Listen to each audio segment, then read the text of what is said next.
আসসালাতু আসসালামু আলাইকা ইয়া রাসূলুল্লাহ। খাজা গরিব নওয়াজের ওরস শরীফ ৬ রজব শেষ, আর 15 থেকে চালু হইতেছে মাওলা ইমাম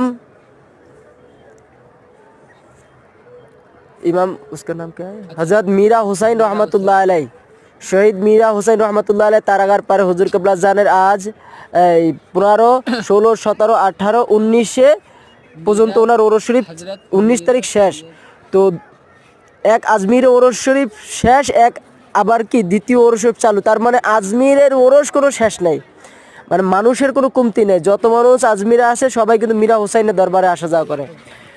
তো টোটাল আমি কিছু দেখলাম যে কেউ বলতেছে যে খাজার ওরস শরীফ তো শেষ হয়ে গেল, কিছু কিছু হাবিরা বলতেছে আরে দ্বিতীয় খাজার ওরস শরীফ চালু হয়ে গেছে বেটা, খাজার ওরস শরীফ শেষ হয় নাই।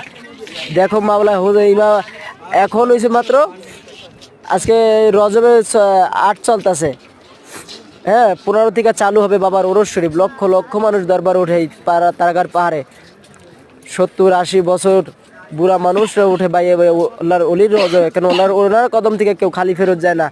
কত মানুষ আসে যাদের ছেলে সন্তান হয় না, আল্লাহ অলির উসিলায় মানুষকে ছেলে সন্তান দান করে। হ্যাঁ, মানে ইনার দরবার থেকে কেউ খালি ফেরত যায় না। এত বড় একজন সুলতান ও আউলিয়া।